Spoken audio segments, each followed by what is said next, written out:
Hey everybody, welcome to the Big Picture. This is your host Grant McGaw. I got my partner over there, Chris Principe. How you doing today, Chris?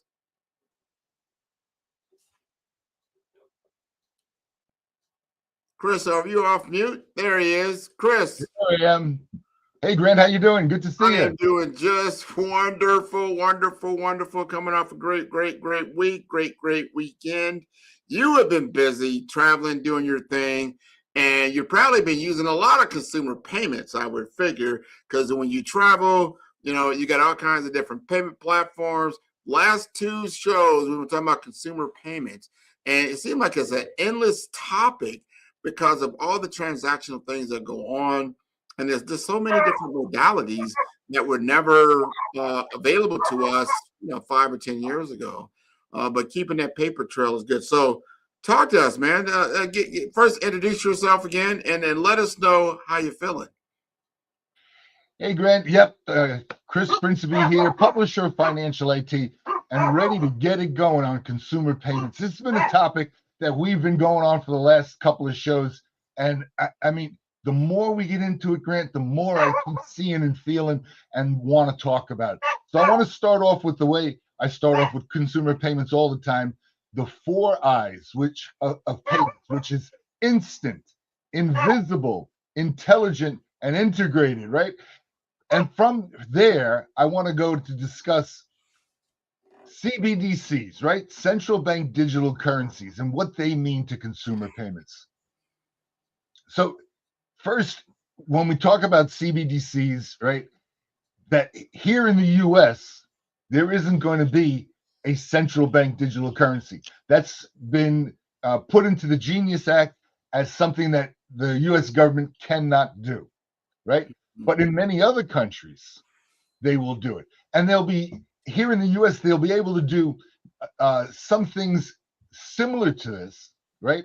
So, one of the things that using a CBDC will do is it gives us programmable money. Mhm. Okay, so think of all the payments that any government has to or should make, right?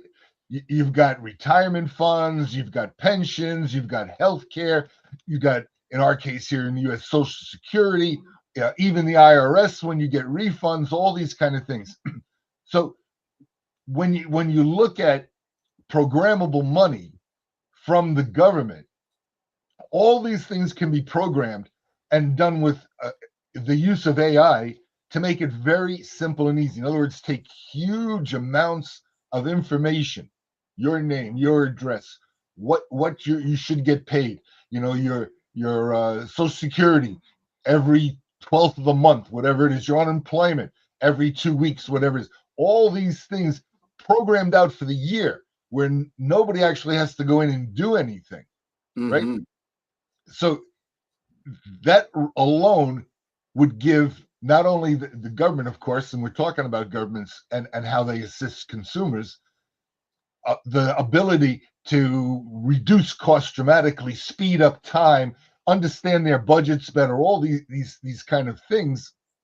But what it also does is it helps on the consumer side because now instead of waiting for a check to get mailed to you, you can have deposited directly into your account. And as we go further in this year, I truly believe that at some point the U.S. government is going to allow the banks to hold crypto, and in other words, your bank account will also have crypto, so you could get paid in stable coins, as an example. You know, I got a question for you, Chris, because right now the crypto market, I think, just tanked. I mean, it's like dissolved. I mean, what create? I don't know if you know this or not, but what created such a change? well, Grant, excellent topic, and yeah, I mean, I'm watching it carefully because I've kind of lost some value of my crypto holdings, and not too pleased about that, but Yeah, we got to really think through these things and what's the volatility. I mean, there's always volatility in all of these markets, one way or another. But I don't like to see huge swings like that. that is like, whoa, what were the underlying currents that created that kind of, I don't know if it was over speculation, and maybe it was a lot of that inflated. You got to have a reset of like what is true value as part of speculative value. Well, I think that you're right there, but let me spin a little something for you, right? Yeah. Okay. So last year in particular, what we saw change in crypto was a huge influx of institutional money. Hmm. Not only that, an influx of corporate treasuries that have expanded their typical holdings into crypto, right? So these are the two things that brought a lot of new money in, which is why we saw the price increase through all of 2025 until the end, right? So if I'm an institutional, pick any of the big institutional trading companies or mutual funds or any of these things, right? I need to sell my fund, right? So what is the primary thing I use to sell my fund? Well, it's based on past performance, right? Hmm.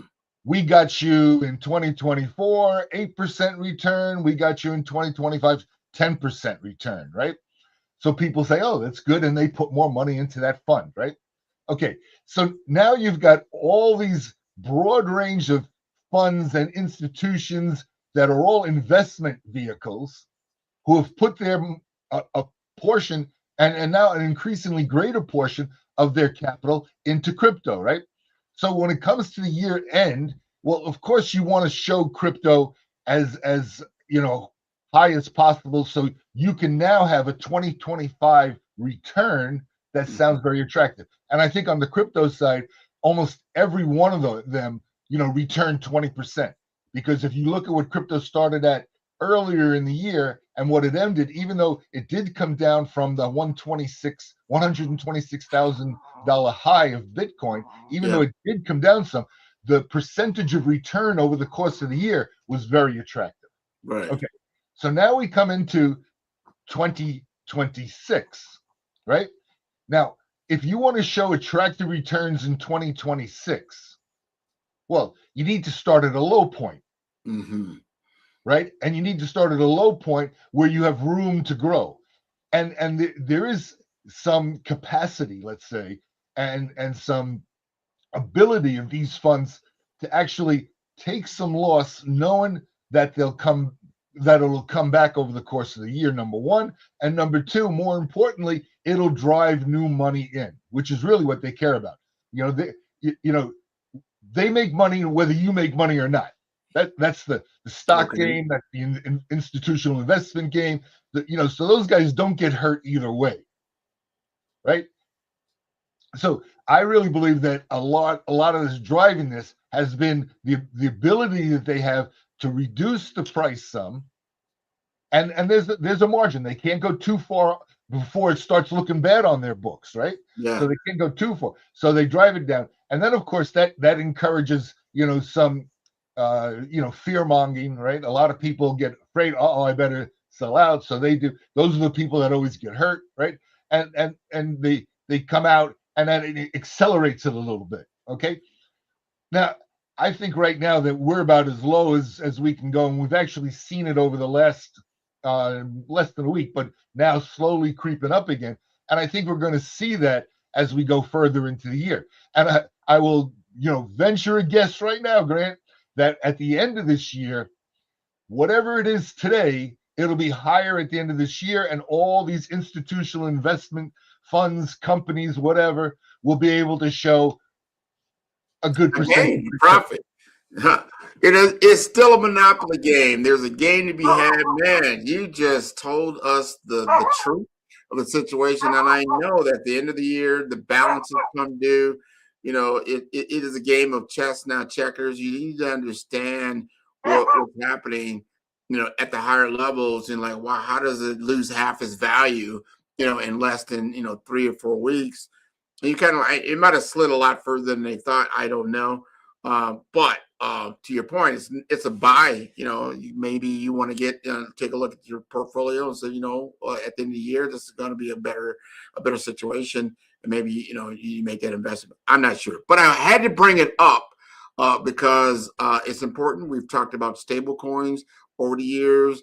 We got to make sure that what's valuable is valuable, and then how we can use it going forward, and the consumer payment models, even in individuals, but also countries. We always talk about St. Croix, and not only just St. Croix, the Caribbean, USVI, CARICOM, and then utilizing these stable coins as a point of commonality. Like, we can use this coin to increase our logistics and our shipping and things like that, and speed up our payments dramatically. And we have trust.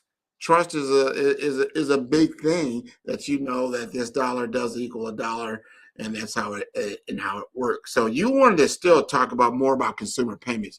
What's your big bugaboo right now in consumer payment world? Well, look, there's two things. I mean, we've talked about a lot of things, and I've talked. My biggest bugaboo is this buy now, pay later, because it puts people into debt, and they're getting charged, kind of interesting interest rates, right?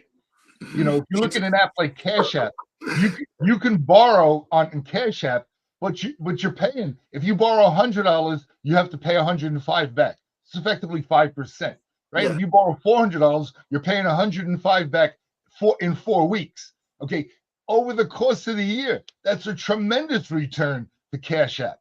But for most people, they look at it and they say, "Oh, $5 extra is not a big deal." But by percentage, you're paying an outrageous percentage. Interest rates. Back in our day, you're a New York guy, so you had these kind of the guys that in the neighborhood, let's just say, like, sure, here's $1,000, but the interest rates could be quite high. But that's why you dealt with people like that, because you probably could not get a bank loan. So those would become the people you had to deal with. I think they've taken that concept and make it like, hey, we know you can't go to Chase or some of these institutional traditional banks, so you're going to come to us. And then, of course, that's why you see all these credit cards, right? 0% interest for like a day. The next week is 35%. So you got to be careful about this predatory lending. Take that. Well, yeah, predatory lending is the right term, except it's across the board. Okay, there's nobody not doing it. It's really telling. Now, interesting segue into that is the current administration is calling for a 1-year cap on credit card interest rates at 10%. Okay. And this is across the board, right? It's Democrats and Republicans have both raised great concerns about these high interest rates. And to make a quick quote from our president, it says, "Please be informed that we will no longer let the American public be ripped off by credit card companies," right? And then the head of the U.S. Senate Banking Committee, Senator Elizabeth Warren, said begging the credit card companies is nice, but it's a joke. He said, I'll work on a bill today to cap the rates, right? So you have across the board a lot of interest in this. Bernie Sanders, right? Our independent congressman, neither Democrat nor Republican, right? And certainly a critic of the current administration, has teamed up with Josh Hawley, who is the Republican senator from Missouri, to also put together a cap of interest rates at 10% for the next 5 years, right? And Representative Alexandria Ocasio-Cortez, right, known as AOC of New York, and Republican Anna Paulina Luna of Florida have also introduced a bill into the House of Representatives to cap card interest rate at 10%. So who knows? Maybe help is on the way.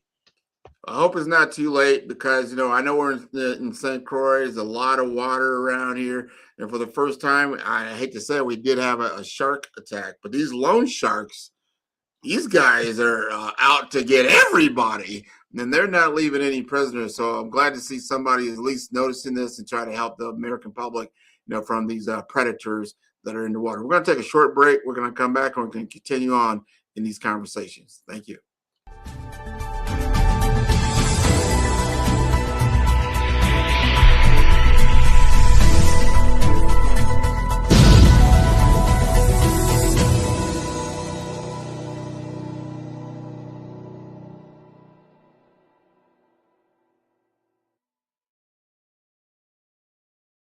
In today's fast-paced financial landscape, access to capital is the key to success. At the heart of this revolution is Case Capital Markets, powered by SETI-Case. Here, innovation and investment converge, creating a dynamic environment where businesses can thrive and reach new heights. Introducing Grant McGaugh, the senior advisor at Case Capital Markets. Grant is a visionary leader, dedicated to connecting businesses with institutional capital and strategic funding. His expertise opens doors to game-changing investment opportunities, making him an invaluable partner for companies looking to scale and succeed in the competitive world of finance. With an impressive 25 years in technology, 9 years in healthcare, and 6 years in investment banking, Grant McGaugh has a proven track record. He has successfully closed over $500 million in high-value transactions, seamlessly bridging technology, healthcare, and infrastructure with innovative financial solutions. His experience is a testament to his ability to drive success. Case Capital Markets offers businesses direct access to over 32,000 venture capital firms, private equity funds, family offices, and institutional investors. This network empowers mid-market companies with under $100 million in revenue to scale beyond their limits, unlocking unprecedented growth potential. Debt, equity, growth capital, public offerings. These are the building blocks of the future of capital access. Whether you're scaling a business, seeking investment, or exploring market expansion, Grant McGaugh is your trusted partner. Together, you can unlock capital and create long-term financial success. The future belongs to those who take action. Are you ready to elevate your business? Third Wall Street is a new emerging global capital markets formation and structured trifactor financial hub at the U.S. Third Border in St. Croix, U.S. Virgin Islands, in the Caribbean and Latin America. The new Third Wall Street is the home of the Alexander Hamilton Financial Center and named in honor of Alexander Hamilton, an American founding father, first U.S. Treasury Secretary, and architect of the U.S. financial system and modern America. Third Wall Street is located in a U.S. National Heritage Area, Opportunity Zone, and the boyhood home of Alexander Hamilton in St. Croix, U.S. Virgin Island, connecting 3 financial hubs in the Americas by way of new innovative financial technology and markets: New York Wall Street South, Brickell Avenue, Miami, and Third Wall Street in St. Croix, U.S. Virgin Islands, and established the new Caribbean America's Single Economy Zone, developed by SETI-Case Capital Markets. Third Wall Street will transform financial markets, improving access to capital worldwide. Visit www.thirdwallstreet.com to learn more.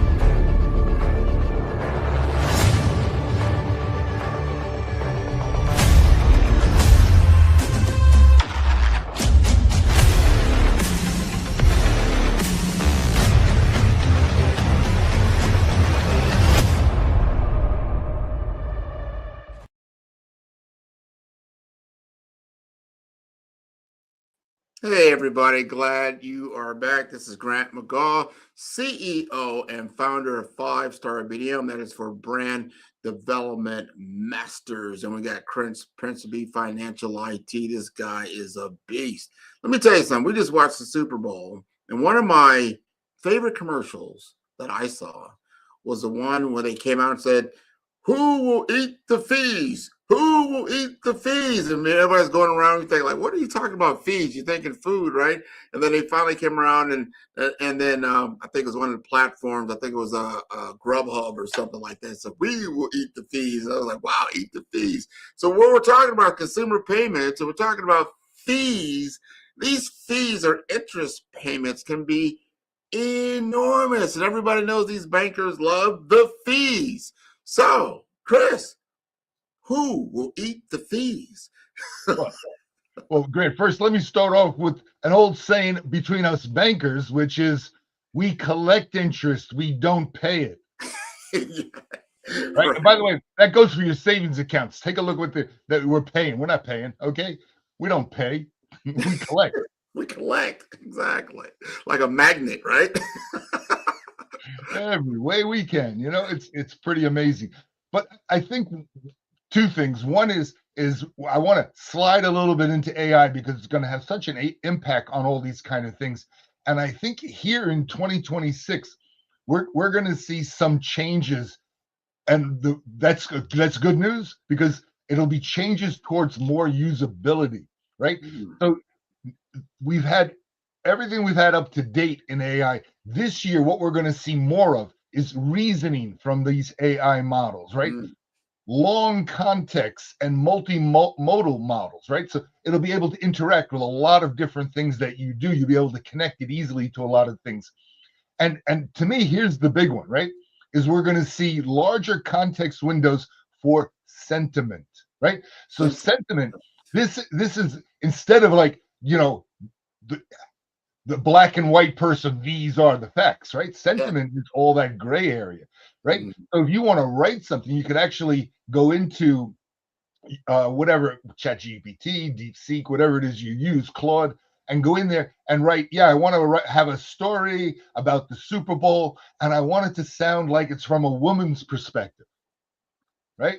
I want it to sound angry, right? I want it to sound like a romantic, and they'll be able to now incorporate that sentiment into how they write for you. It's kind of extraordinary, when you think about it, except it's going to be the norm. That's 100% on everything you just said. That the change in AI, and I study AI. I've been in information technology for 30 plus years. So I've been in business intelligence a long time. I've been in infrastructure a long time. As you see, in AI in this world, lots of investments are going into infrastructure building out these data centers, because it ain't in the cloud. It's definitely very terrestrial how these things operate, and we need to be very, very aware of that. But as we make artificial intelligence more intelligent and more sentient, meaning human beings, we're just not analytical. We're very creative. We're very imaginative. And we live in an emotional world. It's not just a physical type in experience. So if we're going to use artificial intelligence as a mirror of human experience, it has to understand, or at least mimic, the reasoning capabilities that we have and the imaginative fabric in which we live. So if you're going to make a context-aware AI process, we call that agentic AI, it's going to have to go to a much higher level in understanding how human beings truly communicate between each other. And it's not all black and white, as we know that. It's very much, maybe I would say 60% of how we communicate is the gray area. Right. That's how you can tell when something has been AI generated and something is not, because it's too block. It's very binary in its approach. And and when we speak, just like I'm speaking, I'm not speaking to you just in the binary code, right? You hear all this ambiguity that's happening and this gooiness. We're kind of messy in our communications, really. And for a machine, that's very difficult to simulate because they're not built like that. The programs are not built for that. So when they try it, it's very clunky, But I don't want my machines to really act humanly. I want them to do what I need it to do, right? And if it can perform that task for me, then I'm okay with that, right? I'm in that camp. Like, people are like, well, I need to fool people to understanding that this is an AI agent and not a human being. I think that's the wrong approach, personally. You should know you're talking to a machine. There's nothing wrong with that. Just like you get a voicemail. There's nothing wrong that, I've got Chris's voice and that it's a machine and it's giving me instructions about whatever, this and that. That's okay. But when you try to trick me and try to say that it's Chris, that's a problem. And that's not good. But people, they got nefarious things that they want to do. But I think as we go forward in this AI world, in artificial intelligence, we'll begin to understand and discern certain things. but it will become more difficult for what you just said. When you have these reasoning capabilities out, and at first glance, it may appear that it's Chris, but as you get deeper into it, you're like, well, Chris, I know, lives in Florida, and he hates the cold, and you start seeing some things that maybe not all that he is. And then remember, human beings often change their point of view. And then programs, once you set a program, they're not set up to all of a sudden change points of view. It changes too many variables. So that's just my take on things. Well, Grant, I think you're right, and I go right along with you. And there needs to be a level of carefulness, let's say, right? Okay, but when you start looking at some of these things, and you look at what the direction that AI is going, we really need to find ways for us to put it to use, right? Mm-hmm. Okay, yeah. And now, interestingly enough, big tech just had a lot of their earnings reports released, right? The reality. Apple, right? Meta, Microsoft, all crushed their expectations of Wall Street. Whatever Wall Street was expecting, they did way better. Okay, so of course that's really good for tech in general, but of course these big guys, and it's all because of or is mostly driven from the AI side. Now, while the revenue is climbing, right, so are the expenses. AI, and we've had a show where we talked a little bit about the huge, almost incredible investments these big companies are making, right? Mm-hmm. But consumer demand for AI is growing and it's reaching heights, right? But is profitability. So AI is going to need to generate serious returns to justify the huge investments that are made. So something just to watch as we go forward. Now, there's been a really big deal that's gone down that, I just need to touch on real quick.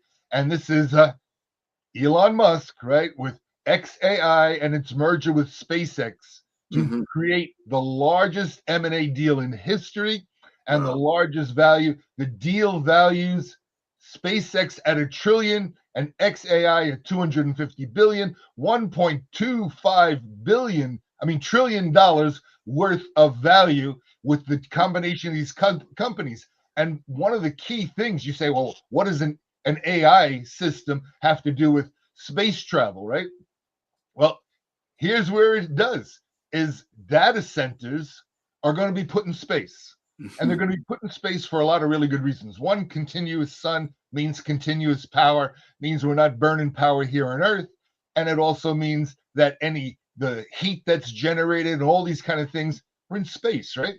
It's also going to give us the future ability, let's say, for colonization of the moon or colonization of Mars, or who knows where we want to go in the universe in future generations, right?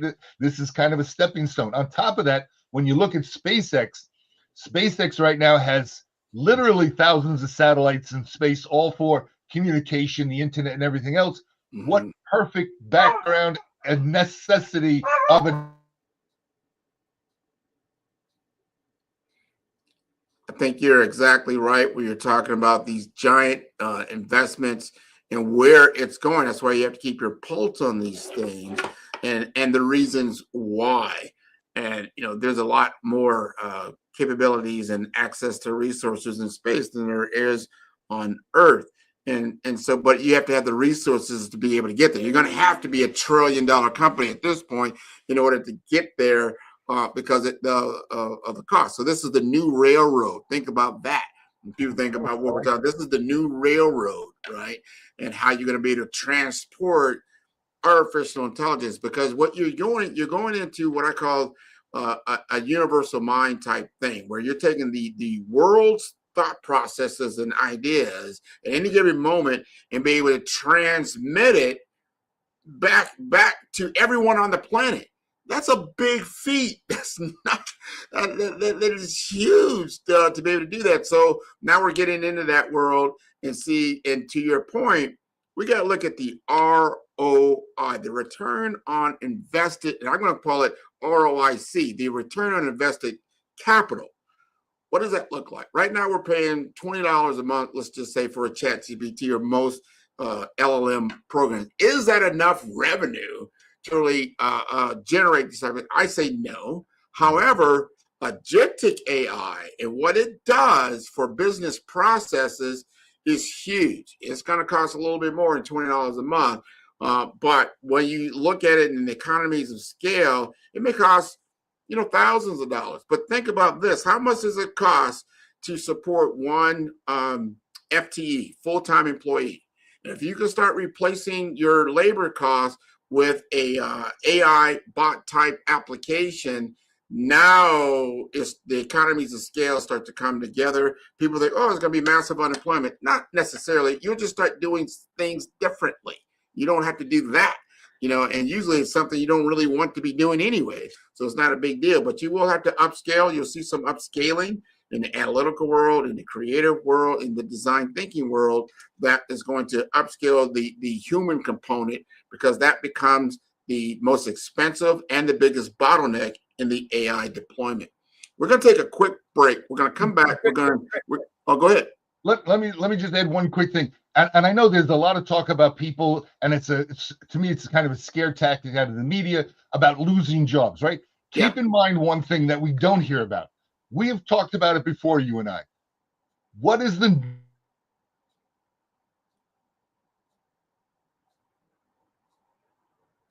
Oh, we lost you for a minute, Chris. We're going to come right back, and then we're going to let you finish that thought.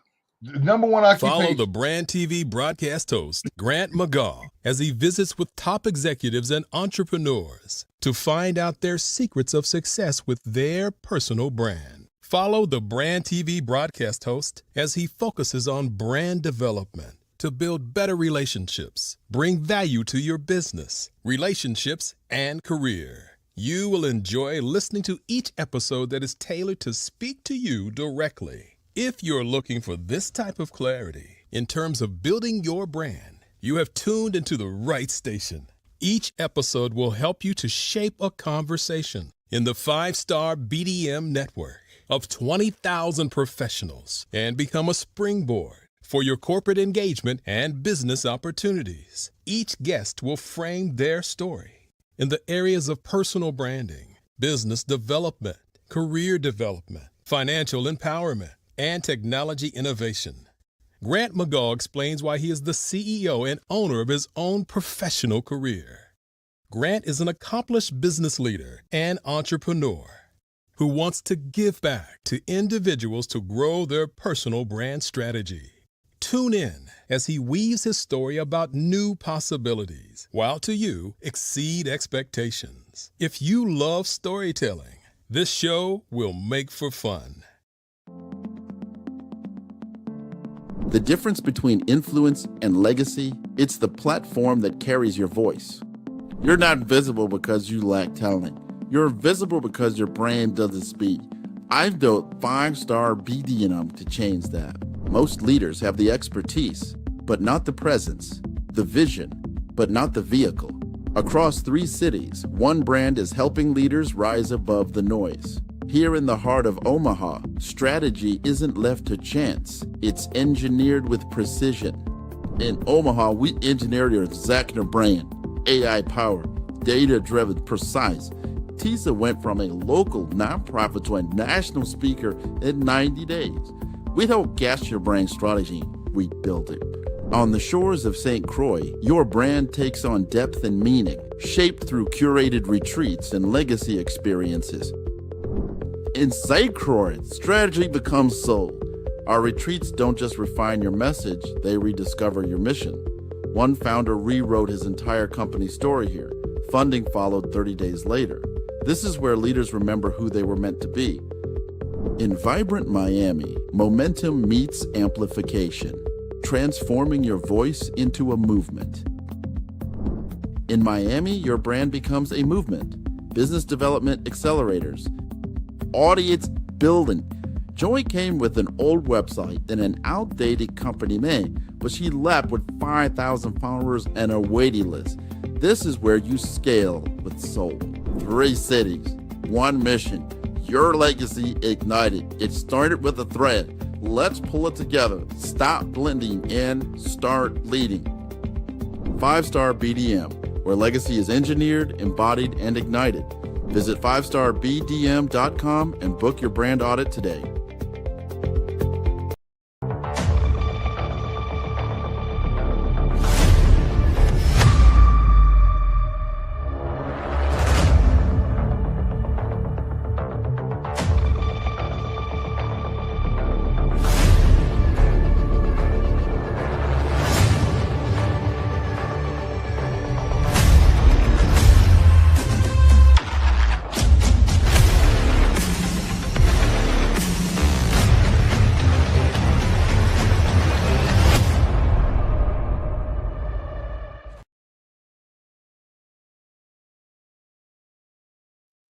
All right, Chris, we kind of cut you off midstream. I know you got something to get off your chest. So what say you? Well, Grant, I just want to point out that when we talk about losing jobs to AI, jobs will change. I don't believe that we're going to lose them, but and the media, to me, is kind of inciting people into this against AI because you're going to lose your job. But keep in mind one thing that the number one occupation in the United States is truck drivers. It's the number one occupation. More people drive some kind of van, truck, big rig, whatever it is. It's delivering something than any other occupation in all the United States. Every one of those jobs is truly at risk because within the next couple of years, we're going to have the bulk of deliveries done by automated trucking. But we're not hearing that. I mean, honestly, today, if you have a son or daughter and they want to learn how to drive a truck, I would probably look to steer them into a different direction. Mm-hmm. Mm-hmm. Okay. But to me, that's a much greater risk to American jobs than AI is ever going to be. And there's a lot of things that are on the table, but this is, if you look in history, as we move to different ages, as you move from the agricultural world, remember the cotton gin? How did that affect, the cultivation of cotton? A lot.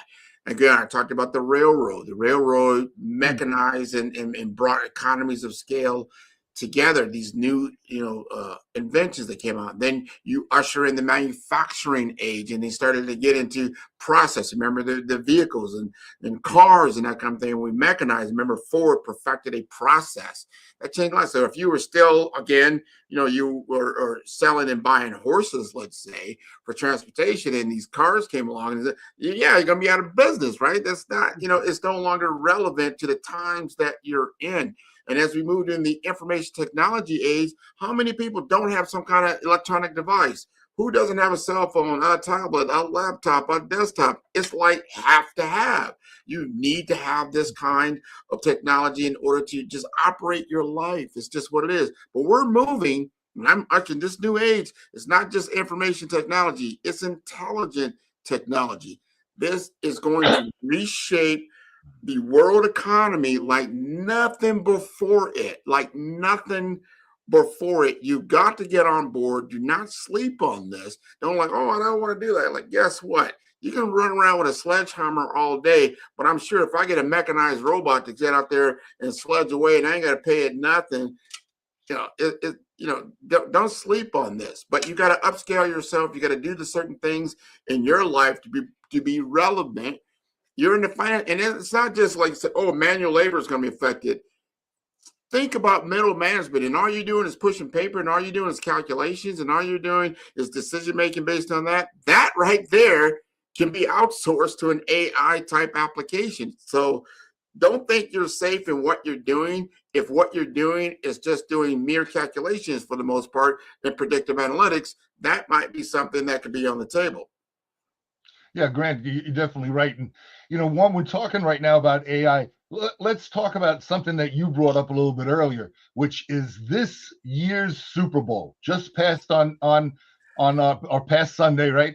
And what a great event it is this year and every year. Now, what's interesting to me is AI took over advertising on the Super Bowl. You had orthopedic, you had OpenAI, you had Google, you had Amazon, you even had the vodka company Sveta, who had the very first fully AI generated Super Bowl commercial, right? And you're talking about commercial time where 30 seconds can go up to $10 million for 30 seconds, Grant. Right? Incredible number. I want you to say what you just said. You just saw, then we could ask our audience this. How many people knew that Sveta commercial was an AI generated commercial? You probably didn't. And it's not that recognizable. But here's what I tell people: it's not about is it AI or it's not AI. What is the message that it conveyed? Did it convey the message? Did it move you to act on its promise? It really doesn't matter if it's AI generated or not. did it meet the mark? Now, on the other side, flip side of that, because Chris will love that, the financial modeling of that, I'm not paying actors, I'm not paying studio time. My cost to produce that video goes down dramatically, especially if I can prove the ROI. Yeah, and Grant, you can get exactly what you want. A lot of times you can't get the location you want. You can't get the actor you want. You can't get them to do it the way you want. With AI, you can get exactly what you want, right? So to me, the biggest commercial on the Super Bowl was the one from Crypto.com CEO for AI.com, which was set a record for the most expensive domain purchase ever. He spent, ready, $70 million just to buy the domain AI.com. And to give you an idea, that broke the record from 2019 of Voice.com, which was a $30 million sale just for the domain name. So it tells you how really important these things are, where they believe that this kind of an investment is worth it. And they launched their Super Bowl ad, which presented a new personal AI agent platform to make it easier for the consumer to actually get usability out of AI. And right, we talked about it at the beginning of this show. What's changing this year is people will be able to use it. You have to try it. You have to go ahead and do it. You can't just talk about it. But if you do, you'll find little things like setting up your calendar, setting up appointments, all these kind of things. Simple things will be very easy. I want to jump in what you just said and understand what you just are talking about as we go forward. Think about your business suite today, your business suite of applications, which was dominated by Microsoft for a long time. Now I'm talking about your PowerPoint, your Word, your Excel. And then Google came out with their very similar, these are Google Workspaces, right? Those applications will fundamentally be changed with AI. You're going to sit down and do digital work in an AI context-aware environment. And if you're not upskilled in these areas, and not, to your point, not just dabbling with it and making some cool looking, funny looking videos and whatever, that's all good and fine. But if you don't understand how to utilize this to create business outcomes, business revenue, you're going to be way behind the curve. So you need to get trained and understand that today and tomorrow's business week is going to look dramatically different from what it looks like right now. Well, Grant, I want to just go into a couple of quick Super Bowl facts to kind of set up our last segment, right? So it's estimated that Americans drank 60 million cases of beer over the Super Bowl and ate 8 million pounds of guacamole, right? And of course, that has two results. One, it's estimated that at halftime, there were 100 million toilet flushes. That's a fact of life. Yeah. And on the average of 1.5 Americans called in sick on Monday, and another 4.5 million were late for work. I wonder why. Yeah. Now, keep in mind that football ads in general, which is why they get such a big price, are 23 times more effective than an average TV spot. So from a vendor's perspective, that's a big number. But I want to finish before we go to break with one thing. Next segment, I'm going to tell you who the most important man in football is. And it's not who you think. We got to come back for that one. Thanks a lot, Chris.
Imagine, if you will, a single point of connection that puts at your fingertips all of the things that we do in our daily lives with ease of access and convenience.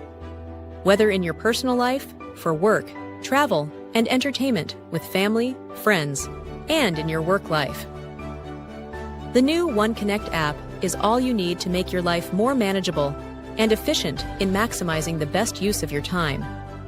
The OneConnect app is your new connection in a world of busy people with lots to do and not enough time to get things done. OneConnect app was created with you in mind and is all you need. Download OneConnect app now. Also visit us at www.oneconnectapp.com.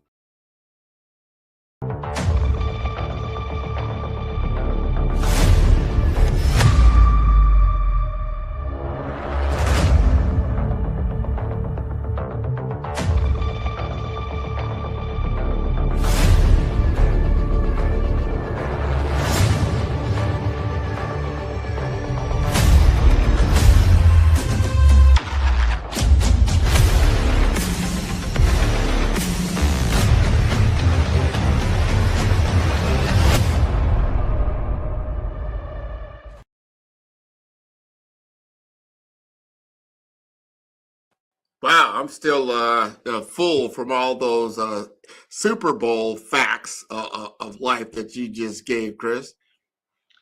Yeah, Grant, really interesting stuff. So I left off with a little bit of a cliffhanger, a little teaser there of who the most important man in football is. And it's not the football commissioner. It's not the manager and the coaches. It's not the team owners. It's not the star players. It's not the referees. It's not even Tom Brady. Who is it? Now you piqued my interest here. Okay.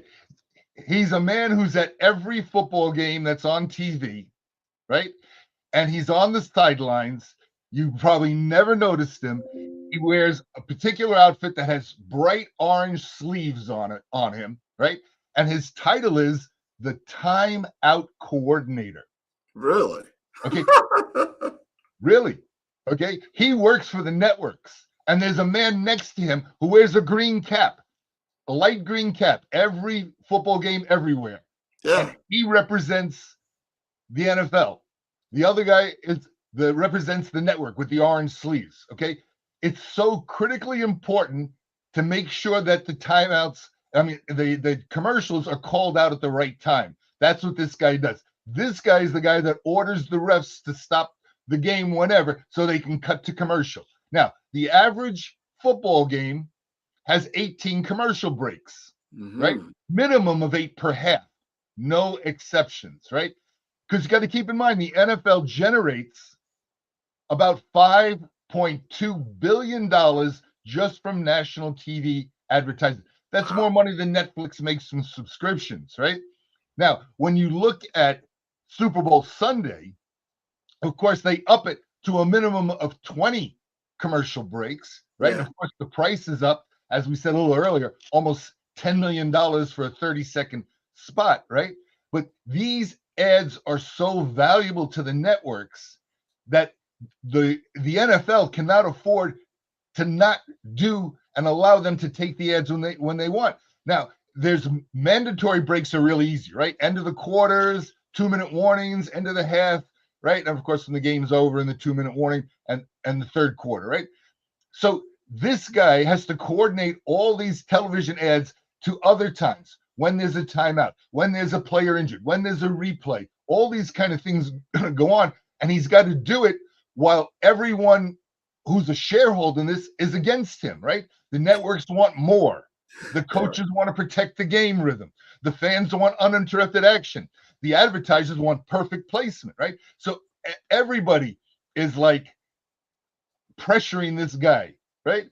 And this guy is, no one knows him. No one knows who he is or anything, or who exactly.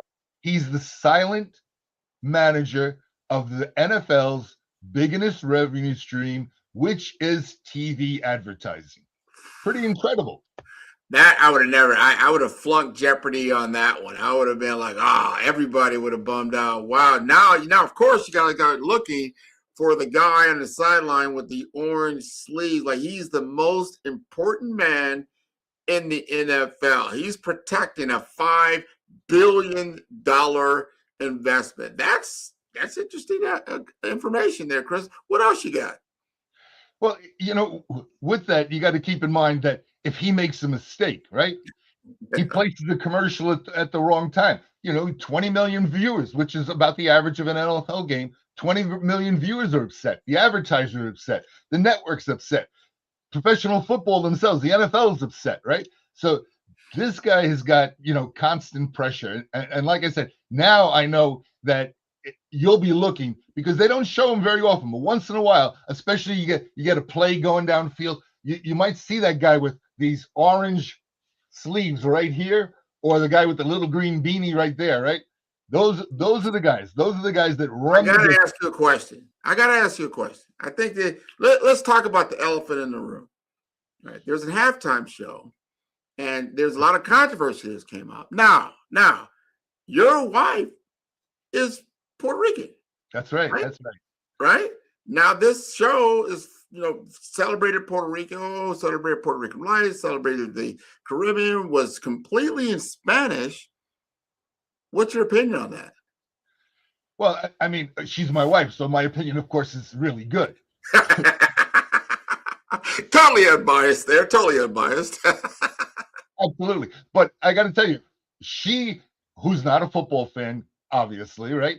She absolutely watched the halftime show, as long as everyone on her side of the family, and they loved it. They loved the fact that it was a story. They loved the fact that there's a story about Puerto Rico and the history and how things happened. They even were romantically in love with the fact that an actual wedding, people actually got married there, right? And the music, of course, they loved everything about it. And for me, I look at it, of course, just slightly differently, because I'm always looking underneath the levels, and I see all this controversy. I didn't see the controversy in the halftime show, right? Yeah. To me, there was nothing in that halftime show that I would consider controversial, like some of the things, wardrobe slips that we've had in past Super Bowls, Sure. right? I didn't see that. What I saw, to me, was a beautiful job by the media to build it up that, who's against it, who doesn't like it, who, whatever, which probably drew more eyes to it. But to me, it just is another example of the media not giving us the news, Yeah. giving us their views. I like that. Okay. Oh, coin that one. Not the news, but their views. And speaking of views, so people know that Bad Bunny got over 128 million views. And just so to put it into context, only about, I think, 120 million people watched the actual Super Bowl. So he had 8 million more views. Now, and I think they said also he is the fourth highest viewed entertainer for halftime that came out. Wow. So the numbers don't lie. Obviously, it was very successful. There's always going to be some kind of conference. People try to make cultural differences and that kind of thing. My personal opinion, it was beautiful. I like the artistic world. Me coming from Miami in I call it Spanglish type environment, I said, man, that could have been South Florida as far as we don't have the sugar cane, obviously, like that. Maybe we do. I think there is some sugar cane out there. But it was very nice. It was very artistic. Almost reminded me of a West Side Story type thing. And people remember West Side Story from way back when. It was just the choreograph, the dancing was great. And people say, oh, I didn't understand it was a new. How many people understand some of the common rap music that comes out today? Do you actually understand the lyrics? Because I don't. But I don't think that's really the biggest deal. Well, and it's interesting when you look at it, because the Spanish-speaking audience is huge, and of course it's even huger outside this country. And Yeah. I'll give you just a funny thing, right? Is one of the places that I go to frequently is Cambodia, and in Southeast Asia in general. But this is really for my visit to Cambodia. Some of the most popular music there is Spanish music, and of course they don't speak Spanish, right? And Bad Bunny is very, very popular in a lot of these places that you would never guess. So the global reach of this performer is something that I think here in America we really underestimate. We don't know. There's 1 billion people who have downloaded. 1 billion people have downloaded Bad Bunny on Amazon. 1 billion. That's 1/8 of the entire Earth population. Yeah. I'm putting my money on the bunny, but Hey, coin that one. yeah, I'm gonna put my money on the bunny, right? And so I think I'm glad being like I said, I knew your wife was from Puerto Rico. I think she probably enjoyed that. I just couldn't believe how many people. That part I just didn't understand. That some people were like, well, he should have had more American people, on there. I was like, you do understand that Puerto Rico is a part of America. I don't know how many times we have to say that, just like the U.S. Virgin Islands. So many people in the mainland just don't understand. And there's other territories. There's parts of Samoa that these are American citizens. Samoa, it's this long way from here, mainland America, but these are territories that the United States owns. But Puerto Rico is pretty big. I mean, it's almost as big as Hawaii. And maybe people don't know. Hawaii actually is a part of the United States. So just put it out there. I got to tell you, it's interesting when, I had just been in Norfolk, Virginia, right, which is where I saw the Super Bowl. And I was at a Super Bowl party because my grandson-in-law is in the Navy. Shout out to the military. They're doing a wonderful job. And the Super Bowl party had, about 20 of his fellow sailors there. And, it's a mixed audience like the military is. And throughout the whole halftime show, they were all standing up and dancing and doing their best Spanish little moves. Merengue, yeah. No, it's great, man. The cultural mix is great. Yeah, and before that, I had been in Riyadh, Saudi Arabia, and in Dubai, in the United Arab Emirates, and it was really interesting to me the level of interest in the Super Bowl, even in these places. Mm-hmm. So it is an event much bigger than we would think. And, Grant, we've got actually, could it be an event even bigger coming? I think it could be a lot bigger, a lot better. But I think it brings us all together in a format that's great. We still got the Winter Olympics that are going on now. I encourage people to watch the Winter Olympics. They are beautiful, great stories that come out of that. But sports does have a way of bringing us all together and having conversations that is unique more than anything else. So, Grant.